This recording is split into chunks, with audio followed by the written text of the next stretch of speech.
نحمده ونصلي على رسوله الكريم اما بعد فاعوذ بالله من الشيطان الرجيم بسم الله الرحمن الرحيم رب اشرح لي صدري ويسر لي امري واحلل عقدة من لساني يفقهوا. اور اے نبی صلی اللہ علیہ وسلم مومن عورتوں سے کہتے ہیں کہ اپنی نظریں بچا کر رکھیں اور اپنی شرمگاہوں کی حفاظت کریں اور اپنا بناؤ تمہار نہ دکھائیں سوائے اس کے جو خود ظاہر ہو جائے اور اپنے سینوں پر اپنی اوڑھنیوں کے آنچل ڈالے رہیں.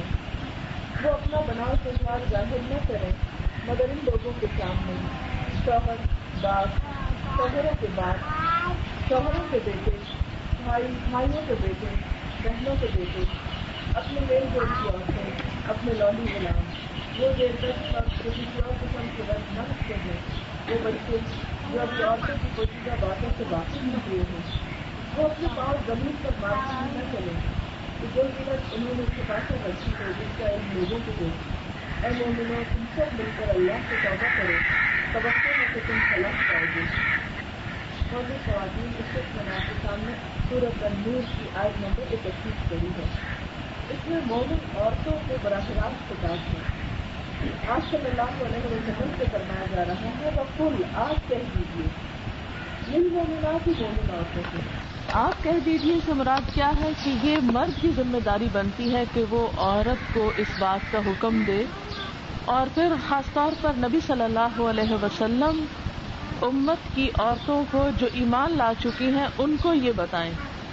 ہم سب اس بات کا اچھی طرح دعویٰ کرتے ہیں اور اچھی طرح پہچانتے ہیں اس کو. ہم سب ایمان والی عورتیں ہیں. ہم اللہ تعالیٰ کو مانتے ہیں, نبی صلی اللہ علیہ وسلم کو اللہ کا رسول مانتے ہیں, سچا پیغمبر مانتے ہیں. ہم اس کتاب پر ایمان رکھتے ہیں کہ اس میں کوئی شک نہیں اور یہ ہماری ہدایت کے لیے آئی ہے. ہم قیامت کے دن کو بھی مانتے ہیں کہ ہمیں اس دنیا کے بعد واپس جانا ہے اور جا کر اپنے اپنے اعمال کا حساب دینا ہے. جب ہم یہ ساری چیزوں پر ایمان لے آتے ہیں تو ایمان نام ہوتا ہے عمل کا. ایمان کا مطلب صرف زبان سے بات کرنا نہیں ہے, کیونکہ بعض اوقات ہم سمجھتے ہیں کہ اگر ہم نے کوئی بات زبان سے کہہ دی تو یہ ہمارے لیے کافی ہو گئی. نہیں, کافی نہیں. ایمان جو ہے وہ دل کے یقین, زبان کے اقرار اور عمل کی تصدیق کا نام ہے. مثلاً اگر کوئی بچہ کہتا ہے مجھے بہت بھوک لگی ہے بہت بھوک لگی ہے, آپ اسے کہتے کھانا کھا لو, تو وہ کہتا ہے کہ نہیں میں نے کھانا نہیں کھانا, تو آپ کیا کہیں گے تم جھوٹ بول رہے ہو. اگر تمہیں بھوک لگی ہوتی تو تم کھانا ضرور کھاتے. اسی طرح اگر کوئی شخص یہ کہے کہ میرے سر میں بہت درد ہے اور آپ اس کو گولی کھانے کو دیں اور وہ کہے نہیں مجھے نہیں کھانی, تو آپ اس سے کیا مطلب لیں گے کہ یہ سچ نہیں کہہ رہا تھا, یہ جو کہہ رہا تھا یہ غلط بیانی تھی. اسی طرح اگر کوئی شخص کہہ رہا ہے مجھے سردی لگی ہے اور آپ اس کو کپڑا اڑائیں, کمبل اڑائیں یا جرسی پہنائیں اور وہ کہے نہیں مجھے جرسی نہیں پہننی لیکن ویسے مجھے سردی لگی ہے, تو آپ کہیں گے کہ یہ اس کے قول اور فعل میں تضاد ہے, یہ کہتا کچھ ہے کرتا کچھ ہے. بالکل اسی طرح کوئی بھی شخص جب زبان سے کچھ کہے اور عمل سے بات نہ مانے تو اس کا زبان سے کہا ہوا بھی سچ نہیں مانا جاتا, اس میں شک ہو جاتا ہے. یہی حال ہمارے ایمان کا ہے.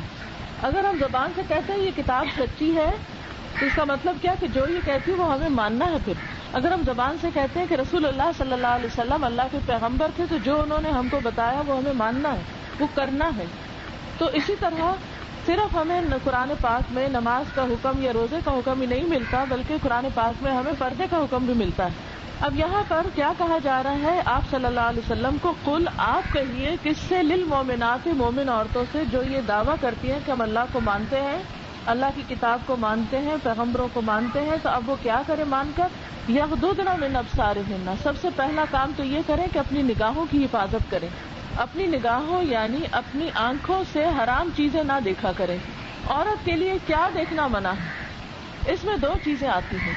ایک تو یہ ہے کہ عورت کسی عورت کے سطر کی طرف نہ دیکھے, اور دوسری چیز اس میں آتی ہے کسی مرد کے سطر کی طرف نہ دیکھے اور اسی طرح اس کی شکل کی طرف بلا ضرورت نہ دیکھے. اب آپ دیکھیں کہ بعضوں کا ہمارے یہاں کیا ہوتا ہے, عورتیں فل باڈی ویکسنگ کراتی ہیں. اب اس میں کیا ہے کہ ایک عورت کا سطر دوسری عورت کے سامنے کھلتا ہے جو کہ حرام ہے.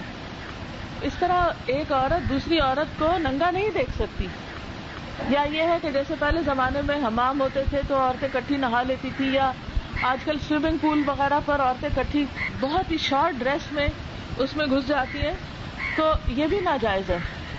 یعنی عورت کے لیے جائز نہیں کہ وہ دوسری عورت کے قابل شرم حصوں کو ننگا دیکھے، الا یہ کہ کوئی ڈاکٹر ہے تو اسے بیمار مریض کو دیکھنا ہے، یا بچے کی پیدائش کا وقت ہے تو اس وقت ضرورت کے تحت عورت کا سطر کھلتا ہے، اس کی تو گنجائش ہے. وہ بھی بلا ضرورت عورت کو ننگے نہیں چھوڑ دینا چاہیے، اس میں بھی احتیاط ضروری ہے.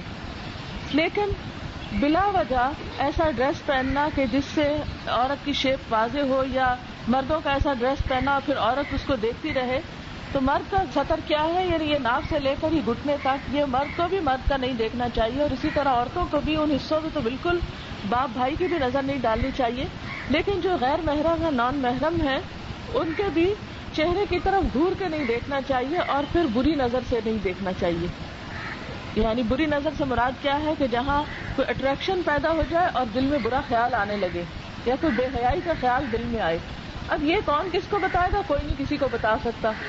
یہ ہر کوئی خود ہی اپنے آپ کو دیکھ سکتا ہے کہ میں کسی چیز کی طرف دیکھ رہی ہوں تو میرا یہ دیکھنا کیسا ہے. بعض اوقات یہ ہوتا ہے کہ ہم کسی آدمی کو سامنے تو نہیں دیکھتے، لیکن تصویروں کو گھور گھور کے دیکھتے رہتے ہیں، تو کسی تصویر کی طرف بھی اس طرح سے نہیں دیکھنا چاہیے. پھر اسی طرح ٹیلی ویژن وغیرہ میں جب ڈرامے لگتے ہیں یا اور اس طرح کی چیزیں لگتی ہیں تو اس میں بھی ایک سرسری نگاہ ڈالنے کا حرج کوئی نہیں ہے. یا کسی دکاندار سے آپ کچھ خرید رہی ہیں تو ذرا آپ پہچانے کی کس سے لے رہی ہیں کہ اگر کل واپس کرنی پڑی تو آپ کو پہچان ہونی چاہیے، وہ اس حد تک تو ٹھیک ہے. لیکن اس سے آگے بڑھ کر اگر آپ اس سے ہنس ہنس کے بات شروع کر دیں، یا اس کو ٹیڑھی نظروں سے دیکھیں، یا ناز و ادا کی نظر سے کوئی عورت دیکھے کسی مرد کو کہ جس سے مرد بھی فتنے میں پڑ جائے اور اس کے دل میں بھی برے خیال پیدا ہو، تو اس سے منع کیا گیا ہے. اچھا ایک بات یاد رہے کہ یہ حکم صرف عورتوں کو نہیں دیا جا رہا، اس سے پہلے آیت نمبر 30 میں مردوں کو بھی یہی حکم دیا گیا، قل للمؤمنین یغضوا من ابصارہم، کہ مومن مردوں سے کہیے کہ اپنی نگاہیں بچا کے رکھیں. یعنی مردوں کو بھی ایسے ہی حکم ہے کہ وہ عورتوں کی طرف گھور گھور کے نہیں دیکھیں، بری نظر سے نہیں دیکھیں، الا یہ کہ ضرورتاً جو دیکھنا پڑے وہ اور بات ہے. دوسری بات یہ کہ وَيَحْفَظْنَ فُرُوجَهُنَّ، اور وہ اپنی شرمگاہوں کی حفاظت کریں، یعنی زنا سے پرہیز کریں. وَلَا يُبْدِينَ زِينَتَهُنَّ، اور اپنی زینت یا حسن یا اپنی خوبصورتی کو ظاہر نہ کیا کریں، الا ما ظہر منها، مگر یہ کہ جو خود ظاہر ہو جائے، مثلا کہیں جا رہے ہیں تو دوپٹہ اڑ گیا یا کوئی چیز اچانک کھل گئی تو وہ اور بات ہے. وَلْيَضْرِبْنَ بِخُمُرِهِنَّ عَلَى جُيُوبِهِنَّ، اور خاص طور پر اپنا جو سر کا کپڑا ہے جسے خمار کہتے ہیں اس کو سینے پہ بھی ڈالیں. بعض لوگ کہتے ہیں نا کہ کہاں لکھا قرآن میں سر ڈھانکو، تو یہاں یہ جو لفظ ہے خمرہن، خمار کی جمع، خمار کا لفظی مطلب ہی دوپٹہ ہے، سر کا کپڑا. جیسے قمیض جسم کے اوپر کے حصے میں پہنتے، شلوار نیچے کے حصے میں پہنتے ہیں، تو دوپٹہ جو ہے یہ گلے کا کپڑا نہیں ہے، دوپٹہ سر کا کپڑا ہے. تو حکم یہ دیا جا رہا ہے کہ سر کا کپڑا جو ہے وہ یہ نہیں کہ سر پہ لے کے مردوں کی طرح ٹوپی پہن لیں، اس طرح نہیں اوڑے، بلکہ اس کو سینے تک لائیں، سینہ بھی اس میں ڈھانپے. وَلْيَضْرِبْنَ بِخُمُرِهِنَّ عَلَى جُيُوبِهِنَّ وَلَا يُبْدِينَ زِينَتَهُنَّ إِلَّا لِبُعُولَتِهِنَّ، اور اپنی زینت کو ظاہر نہ کریں، اپنی حسن کو نمایاں نہ کریں مگر اپنے شوہروں کے سامنے. یعنی عورت کی خوبصورتی کا سب سے زیادہ مستحق اس کا شوہر ہے.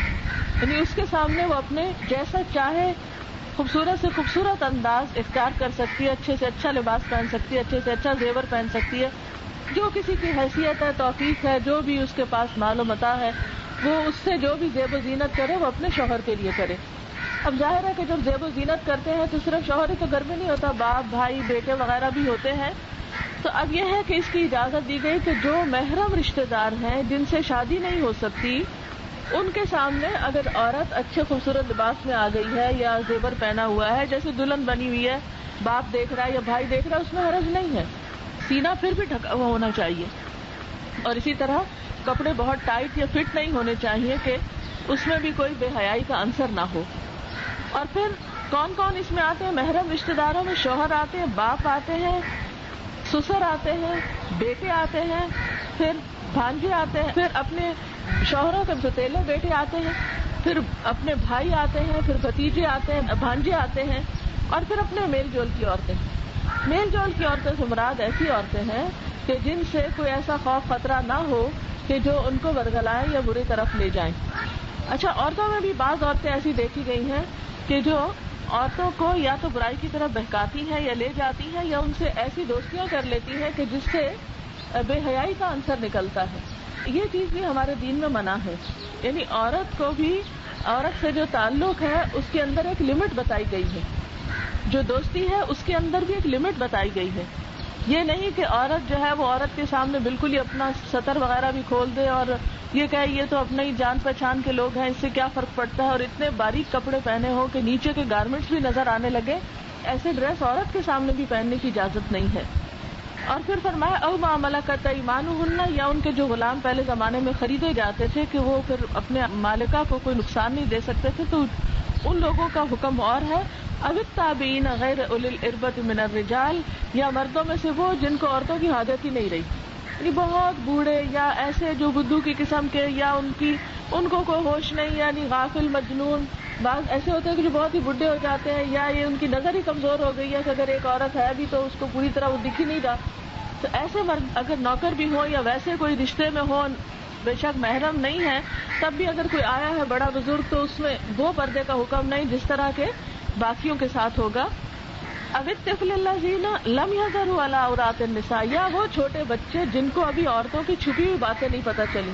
چھپی ہوئی باتوں سے کون سی باتیں ہیں؟ جیسے عورت کے پیریڈ مینسز وغیرہ کی بات ہے، یا عورت کے جو حسن سے ایک اٹریکشن شروع ہو جاتی ہے لڑکوں کو وہ، یا اسی طرح پریگنینسی وغیرہ کی باتیں، یا عورت کے سطر کے بارے میں. یعنی عورت کے اندر اٹریکشن جب تک نہ ہو لڑکے کی، وہ اس وقت تک تو ٹھیک ہے، لیکن ذرا بھی بڑا ہو. اور عام طور پر بڑا ہونے کی پہچان جو آواز کا بدلنا ہے، یعنی لڑکوں کی جو ہی آواز بدلتی ہے عام طور پر تو اس سے بلوغت کے علامات شروع ہو جاتی. پھر ایسے لڑکوں کے سامنے بھی اپنی زینت نہیں کھولی جا سکتی. وَلَا يَضْرِبْنَ بِأَرْجُلِهِنَّ، اور اپنے پاؤں مارتی ہوئی نہ چلیں. یعنی خاص طور پر عورت کو پاؤں مار کے چلنے سے منع کیا گیا، جیسے بہت ہیل والی ایسی جوتی کے ٹک ٹک کر کے پورے بازار کی توجہ جو ہے وہ اپنی طرف کر دے، یا یہ ہے کہ وہ اچھل اچھل کے چلے یا بھاگ دوڑ کے دھم دھم کر کے چلے. تو یہ درست نہیں ہے، کیونکہ اس سے کیا ہوتا ہے جب عورت بہت بھاگ کے چلتی ہے اس طرح تو وہ اس کا سارا جسم ہی جو ہے وہ اس کے جو چھپے ہوئے حصے ہیں، مثلا آپ دیکھیں کہ عموماً سینہ کپڑے وغیرہ سے ڈھک جاتا ہے، لیکن اگر عورت بھاگنا شروع کر دے تو آپ دیکھیں گے اس کے اگلا پچھلا حصہ ہل ہل کے تو پھر وہ نمایاں ہونے لگ جائے گا. اس لیے اس سے بھی منع کیا گیا.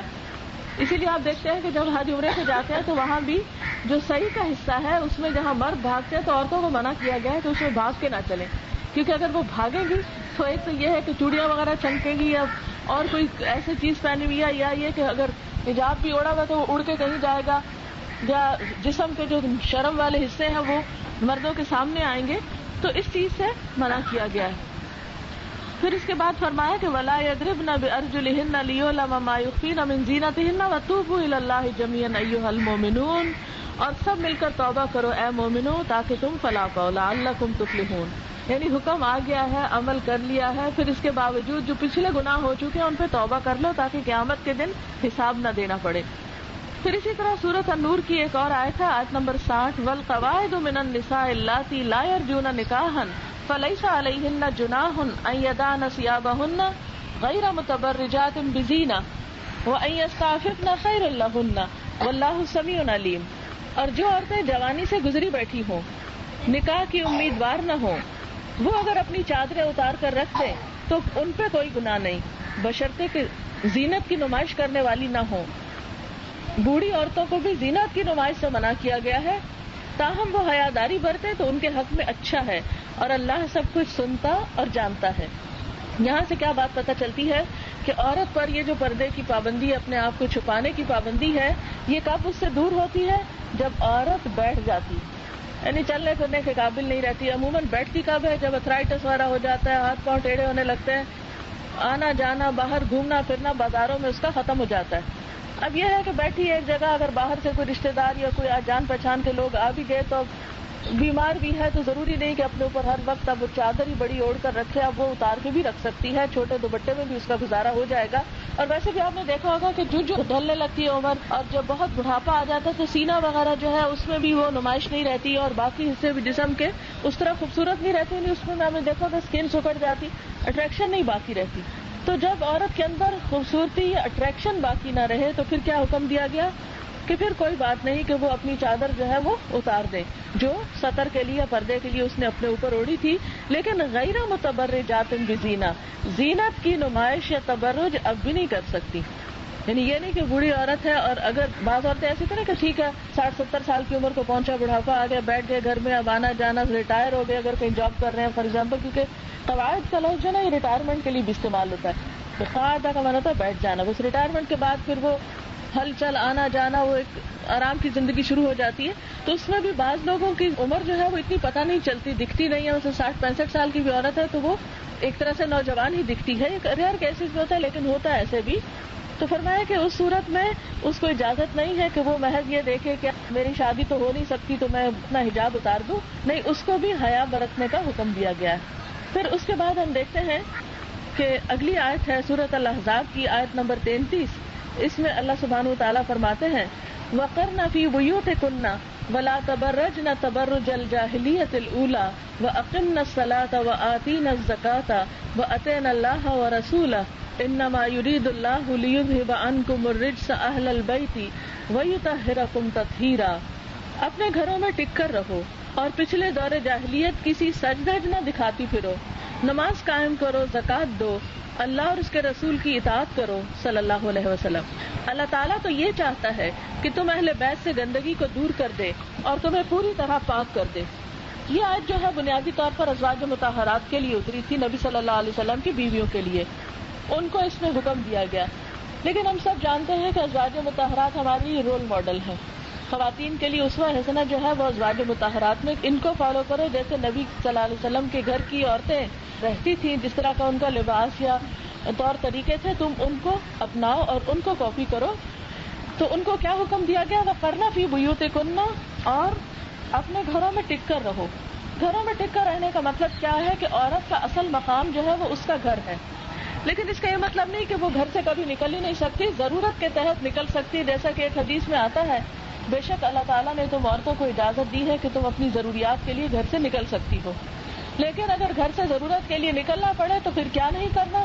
وَلَا تَبَرَّجْنَ تَبَرُّجَ الْجَاهِلِيَّةِ الْأُولَى، پہلے دور کی جو عورتوں کی زینت اور سج دھج کے طریقے تھے وہ نہیں اختیار کرنے.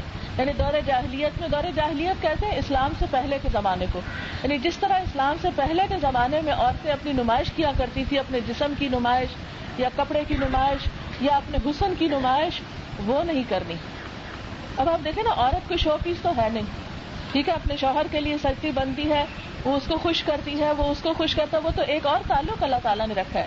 لیکن جو عورت کا حسن یا اس کا لباس یا زیور اس کے شوہر کے لیے یا اس کی خوشی کے لیے ہے، وہ ہر مرد کے لیے نہیں ہے. کیوں؟ اس لیے کہ اس مرد نے تو اس کو پروٹیکشن دی ہے، عزت دی ہے، وہ اس کا عزت کا رکھوالا ہے، وہ اس کے گھر میں ہے، وہ اس کی ایک حرمت ہے. لیکن دوسرے مرد جو ہے وہ عورت پر اس طرح عزت کی نظر نہیں ڈال سکتے. یعنی بازار میں پھرنے والے مرد جو ہیں وہ ہر عورت کو پھر عزت کی نگاہ سے نہیں دیکھ سکتے، اور عورت کے حسن سے اگر ان کے جذبات پہ اثر پڑتا ہے تو اس کی ذمہ داری بھی پھر عورت قرار پائے گی. اس لیے مسلمان عورت کو اللہ نے حکم دیا کہ وہ اپنی زیب و زینت کی نمائش نہ کرے اور نماز قائم کرے اور زکوٰۃ ادا کرے. اچھا، یہ جو نماز کی بات ہے یہ تو بہت دلچسپ بات ہے کہ عام طور پر ہم نماز کیوں نہیں پڑھ سکتے؟ کہیں جب جاتے ہیں شادی پر یا بازار میں، نماز کیوں نہیں پڑھ سکتے؟ کیونکہ ہمارے کپڑے نہیں ایسے ہوتے کہ جن سے ہم نماز پڑھ سکیں. بعض اوقات اتنے باریک کپڑے ہوتے ہیں، بعض اوقات سر اوڑھنے کے لیے ایسا کپڑا نہیں ہوتا کہ ہم راستے میں کہیں بھی نماز پڑھ لیں. بعض اوقات یہ ہوتا ہے کہ ہم نے ایسا میک اپ یا ایسا سب کچھ کیا ہوتا ہے کہ اس کو اتار کے ہمیں بہت شرم آتی ہے کہ اگر ہم منہ دھو لیں گے تو سب کے سامنے اصلیت نظر آ جائے گی. اس لیے اب گھر جا کے ہی پڑھیں گے نماز بھی اگر سب اتار کے، تو اب شادی پارٹی میں تو یہ سب برا لگے گا. تو اس لیے عموماً ہم پھر فرائض بھی ادا نہیں کر پاتے. تو اس لیے آپ دیکھیے کتنی حیرت کی بات ہے کہ پہلے کہا گیا گھر میں رہو، پھر کہا گیا بازار میں اپنی خوبصورتی کی نمائش، یعنی باہر اپنی خوبصورتی کی نمائش نہ کرو، پھر کہا گیا نماز قائم کرو، پھر فرمایا وآتین الزکاۃ، زکوٰۃ ادا کرو. یعنی اگر تمہارے پاس بہت پیسے ہیں تو ان پیسوں میں سے غریبوں مسکینوں کو دو. اب ہوتا کیا ہے، ہمارے پاس جب پیسے آتے ہیں ہم کمیٹی ڈالتے ہیں، ہم کہتے ہیں یہ زیور لے لیں، یہ جیولری لے لیں، یہ میک اپ لے لیں. اس طرح کی چیزیں عموماً عورتیں جو ہے وہ اپنے پیسوں سے خریدتی رہتی ہیں اپنی پسند کی چیزیں. لیکن آپ دیکھیے کہ اس میں بعض اوقات ہم یہ بھی نہیں سوچتے کہ ہم پہ زکوٰۃ لازم ہو گئی. مثال کے طور پر آپ دیکھیے کہ اگر 12 لوگ مل کر کمیٹی ڈال رہے ہیں فار ایگزامپل، 1000 روپے مہینے کا دیا تو سال میں 12,000 روپے اگر آپ کو ملے تو آپ کو تو زکوٰۃ آتی ہے. لیکن ہم عام طور پر سوچتے ہی نہیں کہ ہم نے زکوٰۃ دینی ہے. تو بعض اوقات ہم اپنی ذاتی ضروریات اور اپنی ذاتی جو ہماری عیش و عشرت کے سامان ہیں اس سے پھر کیا ہوتا ہے کہ ہم بھول جاتے ہیں کہ ہم نے اللہ کا حق بھی دینا ہے. وَأَطِيعْنَا اللَّهَ وَرَسُولَهُ، اور دیکھو اللہ اور اس کے رسول صلی اللہ علیہ وسلم کی اطاعت کرو. اپنی مرضی سے زندگی نہیں گزارنی، ان کی مرضی سے. اگر تم ان کو راضی کرنا چاہتی ہو، جنت میں جانا چاہتی ہو، تو ان کی مرضی کے مطابق رہنا ہوگا. اور پھر اللہ تعالیٰ تو چاہتا ہے کہ تم سے ہر گندگی کو دھو دے اور تم کو خوب اچھی طرح پاک کر دے.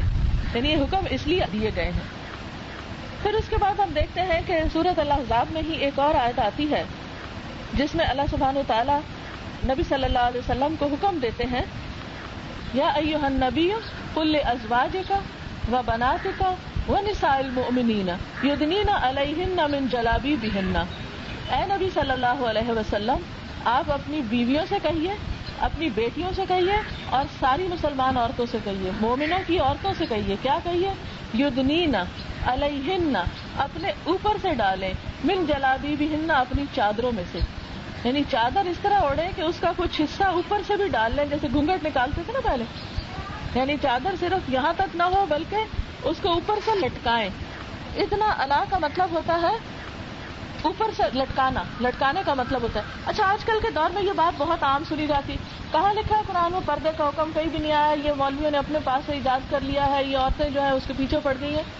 لیکن اگر ہم قرآن پاک کی اس آیت کو دیکھیں، بعض لوگ کہتے ہیں نہیں یہ تو ازواج مطہرات کے لیے تھا، سب کے لیے نہیں ہے، ہر عورت کے لیے نہیں. لیکن اس آیت میں سورۃ الاحزاب کی آیت نمبر 59 میں اللہ تعالیٰ کیا فرما رہے ہیں؟ اے نبی صلی اللہ علیہ وسلم، اپنی بیویوں سے سب سے پہلے، یعنی چیریٹی بگنز ایٹ ہوم، پہلے تو گھر والوں کا حکم دیجیے، پھر بیٹیوں سے کہیے چاہے وہ دوسرے گھر میں چلی گئی ہوں، اور پھر سب مومن عورتوں سے کہیے. کیا کہیے؟ یدنین علیہن من جلابیبہن، اپنے جلباب میں سے کچھ حصہ اپنے اوپر سے بھی لٹکائے. اب اوپر سے لٹکانے سے پہلے زمانے گھونگھٹ ہوتا تھا، پھر یہ گھونگھٹ میں کچھ اوپر سے کیا، کچھ ادھر سے کیا، پھر بعد میں لوگوں نے سہولت کے لیے اس کو سی لیا، نقاب بنا لیا. پھر اسی طرح ہم دیکھتے ہیں کہ قرآن پاک میں جو لباس کے لیے لفظ آتے ہیں، سورۃ الاعراف میں لباس کا لفظ آتا ہے. لباس کہتے ہیں ڈریس کو، یعنی ہمارے جو پہننے کے کپڑے ہیں جو گھر میں ہم پہنتے ہیں نیچے، اس کو لباس کہتے ہیں. پھر سورۃ النور میں خمار کا لفظ آیا ہے جو اوڑھنے کے لیے، دوپٹے کے لیے استعمال ہوتا ہے یا اسکارف کے لیے. پھر سورۃ الاحزاب میں جلباب کا لفظ آیا ہے. جلباب کہتے ہیں بڑی چادر کو جو سر سے پاؤں تک جسم کو ڈھانپ لے.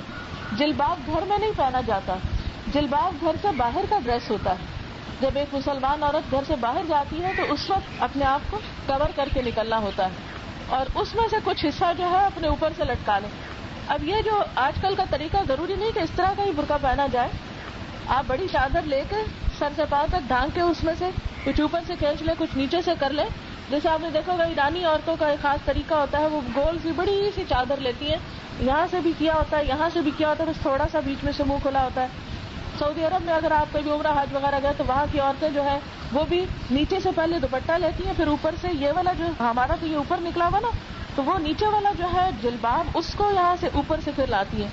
یہ خیر اسٹائل تو ہر ایک کے اپنے اپنے فرق ہیں، لیکن اس میں کوئی شک کی بات نہیں ہے، قرآن کا حکم ہے. اور آپ خود بھی کھول کے پڑھ سکتے ہیں سورۃ الاحزاب، اس میں واضح طور پر آتا ہے نبی صلی اللہ علیہ وسلم کی بیویوں، بیٹیوں اور ساری مومن عورتوں کے لیے حکم ہے. جب ہم ایمان لے آئے، اللہ کی کتاب کو سچا مانتے ہیں، تو پھر ہمیں اس حکم پر عمل بھی کرنا چاہیے. حضرت عبیدہ السلمانی جو حضرت علی کے شاگرد تھے، ان کا بیان ہے کہ مسلمان عورتیں سروں کے اوپر سے چادریں اس طرح اوڑا کرتی تھی کہ آنکھوں کے سوا کچھ نہیں دکھتا تھا، اور وہ بھی اس لیے کہ راستہ دیکھ سکے. یعنی آنکھیں بھی کیوں کھلی ہوتی تھی؟ کہ دیکھ سکے، کیونکہ اگر آنکھوں کے اوپر بھی پورا کپڑا آ جائے تو بعض اوقات راستہ وغیرہ نہیں تلاش ہو سکتا.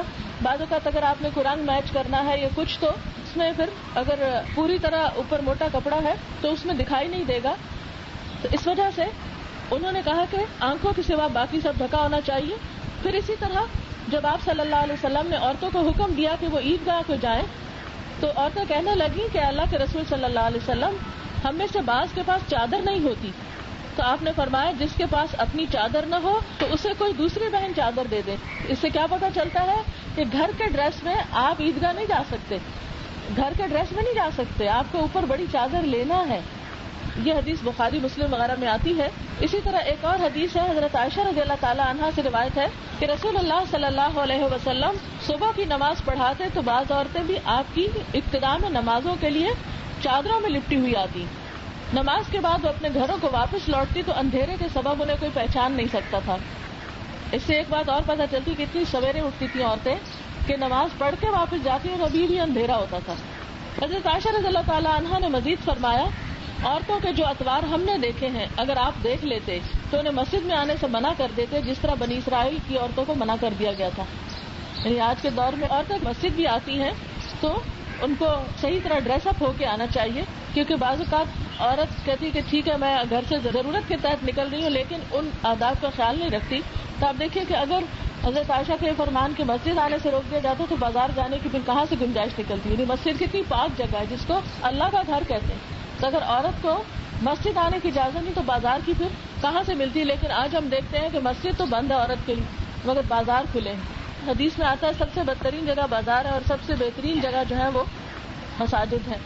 پھر اسی طرح آپ صلی اللہ علیہ وسلم کا ارشاد ہے, حضرت عائشہ بیان فرماتی ہے کہ جب ہم آپ کے ساتھ احرام باندھے ہوئے ہوتی تھی اور اونٹ سوار قافلے ہمارے پاس سے گزرتے, وہ جس وقت سامنے ہوتے تو ہم اپنے سروں کے اوپر سے چادر لٹکا دیتے اور جب وہ آگے گزر جاتے تو ہم پھر چادر میں سے ہٹا دیتے. اس سے کیا پتہ چلتا ہے کہ عورت احرام کی حالت میں اسے پھر بھی غصہ ہے کہ اپنا چہرہ کھول لے, لیکن وہاں بھی اگر مرد ہو یا کتنا سا خوف ہو تو اس وقت بھی ڈھانپنے کی اجازت ہے. اور آپ دیکھیے کہ آپ صلی اللہ علیہ وسلم نے یہ جو فرمایا کہ عورت لفاف نہ پہنے احرام کی حالت میں, تو اس سے کیا پتہ چلتا ہے کہ عام حالات میں ہے تو کبھی منع کیا جا رہا ہے نا اس حالت میں نہ پہننے کو, اور اگر عام حالات ہی تو نہیں ہے تو پھر وہاں سے کس کی روکا گیا. حدیث میں آتا ہے آپ صلی اللہ علیہ وسلم نے عورتوں کو مردوں کے ساتھ راستے میں چلتے ہوئے دیکھا تو فرمایا ایک طرف ہٹ جاؤ, راستے کے درمیان چلنا تمہارا حق نہیں ہے, ایک طرف ہو کر چلا کرو. اور بعض اوقات کیا ہوتا ہے کہ عورتیں اس طرح بازار میں جا رہی ہوتی ہیں کہ مردوں کے ساتھ کندھا لگ رہا ہے, اس کے ساتھ ٹکرا رہی ہیں اسے, پھر آپ دیکھیں کہ اس سے بعض اوقات کتنے فتنے بھی پھیلتے ہیں نا. کوئی عورت پیچھے لگ جاتا ہے عورت کے, کوئی ہراس کرتا ہے, کوئی چھیڑتا ہے, بعض اوقات کوئی اور اس طرح کی یعنی کہ عورت کے لیے خوف زدہ کرنے والی بات ہوتی ہے. پھر اسی طرح آپ صلی اللہ علیہ وسلم نے ایک اور موقع پر فرمایا 3 قسم کے لوگوں کے بارے میں مت پوچھو, وہ شخص جو جماعت سے نکل جائے اور اپنے امام کی نافرمانی کرے اور اس پر اس کا انتقال ہو جائے, وہ غلام جو اپنے مالک کو چھوڑ کے بھاگ جائے اور مر جائے, وہ عورت جس کا شوہر اس کے پاس نہیں ہے یعنی کسی دوسرے ملک میں ہے یا فوت ہو گیا ہے, وہ شوہر جس نے اسے دنیا کے تفکرات سے آزاد کر دیا یعنی اتنا مال چھوڑا کہ وہ اس کا خرچہ پورا ہوتا ہے گھر میں عزت سے بیٹھ کے, اس کے بعد وہ تبرج کرے یعنی اپنی زینت کی نمائش کرے. یعنی شوہر کی غیر موجودگی میں عورت خاص طور پہ جب زینت کی نمائش کرے تو وہ سخت ناپسندیدہ ہے. پھر اسی طرح ایک اور حدیث میں ہے رسول اللہ صلی اللہ علیہ وسلم نے فرمایا قیامت برپا ہونے سے پہلے میری امت میں ایسی عورتیں آئیں گی جو لباس پہنتی ہوں گی لیکن ننگی ہوں گی. یعنی آپ نے اس دور میں بتا دیا تھا کہ قیامت کے قریب میری امت میں ایسی عورتیں آئیں گی جو لباس پہن کر بھی ننگی ہوں گی, ان کے سر اونٹوں کی کوہان کی مانند ہوں گے. یعنی بعض اوقات بیک کومنگ اتنی کرتے ہیں یہ جوڑا بنا کے بالکل اوپر اس طرح جیسے اونٹ کا سر کے وہ گردن کے بعد وہ کوہان ہوتا ہے نا ابھرا ہوا, فرمایا کہ ان کے سر اونٹ کی کوہان کی طرح ہوں گے. آج بھی ہم عورتیں بعض اوقات اسی لیے دوپٹہ وغیرہ نہیں اوڑھتی تو بال خراب ہوتے ہیں. جب تم ان عورتوں کو دیکھو تو ان پہ لعنت برساؤ, اس لیے کہ وہ عورتیں لعنت کی مستحق ہیں. یہ عورتیں جنت میں داخل نہ ہو سکیں گی, جنت کی خوشبو نہ پا سکیں گی, حالانکہ جنت کی خوشبو سینکڑوں میل کی دوری سے محسوس ہوگی. یہ کتنا سخت حکم ہے عورت کے لیے. اور یہاں پر یہ جو خاص طور پر فرمایا نا کہ نساء کاسیات عاریات, ایسی عورتیں جو لباس پہن کر بھی ننگی ہو رہی ہوں. ایک دوسری روایت میں آتا ہے مائلات ممیلات, وہ عورتیں جو مردوں کو اپنی طرف مائل کریں اور خود ان پہ ریجھ جائیں, یعنی خاص طور پر ان کی مذمت کی گئی. پھر اسی طرح ایک مرتبہ آپ صلی اللہ علیہ وسلم نیند سے بیدار ہوئے, آپ کے چہرے کا رنگ اڑا ہوا تھا اور رونگٹے کھڑے تھے, یعنی کوئی خواب دیکھا کہ جس سے آپ بہت پریشان اٹھے. آپ نے فرمایا سبحان اللہ, آج میں نے خواب میں کتنے بڑے بڑے خزانے دیکھے جو میری امت کے لیے کھول دیے گئے اور کتنے فتنے بھی اتار دیے گئے. حجرے والیوں کو جگاؤ کیونکہ دنیا میں بہت سی کپڑے پہننے والیاں قیامت کے دن ننگی ہوں گی, کیونکہ انہوں نے صحیح طرح جسم دنیا میں بھی نہیں ڈھانکا ہوگا تو وہاں قیامت میں بھی ان کو کپڑا نہیں ملے گا. جہاں ساری دنیا ہوگی اور حضور صلی اللہ علیہ وسلم بھی ہوں گے. یعنی ایک طرح سے کتنے رسوائی کی بات ہے نا. تو اس لیے ہم عورتوں کے اوپر جہاں نماز روزہ اور زکوٰۃ کا حکم ہے وہاں اس کے ساتھ ساتھ حجاب جو ہے یا پردہ جو ہے وہ عورت کی ایک مسلمان عورت کی پہچان ہے. ایک مسلمان اور نان مسلم عورت کے بیچ میں جو فرق ہے وہ اس کے لباس کا ہے ظاہراً. باطن میں تو ایمان دل میں آ رہے کہ وہ تو اللہ ہی بہتر جانتا ہے اور الحمدللہ سب کے پاس ہوتا ہے, لیکن اندر کا ایمان کیا چاہتا ہے کہ باہر بھی نظر آئے. اس لیے ہمیں یہ تو یاد رکھنا چاہیے کہ یہ اللہ کا حکم ہے.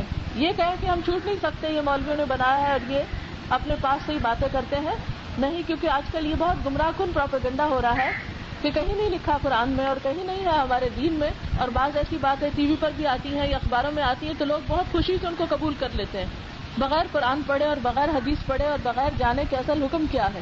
تو اس لیے ہم سب کا فرض بنتا ہے کہ اس دنیا میں شیطان کے دھوکے میں نہ آئیں, بہکانے والوں کے باتوں میں نہ آئیں اور اپنے عمل کو اللہ کے لیے خالص کر لیں, کیونکہ جواب ہم نے اللہ تعالیٰ کو دینا ہے, بندوں کو نہیں دینا.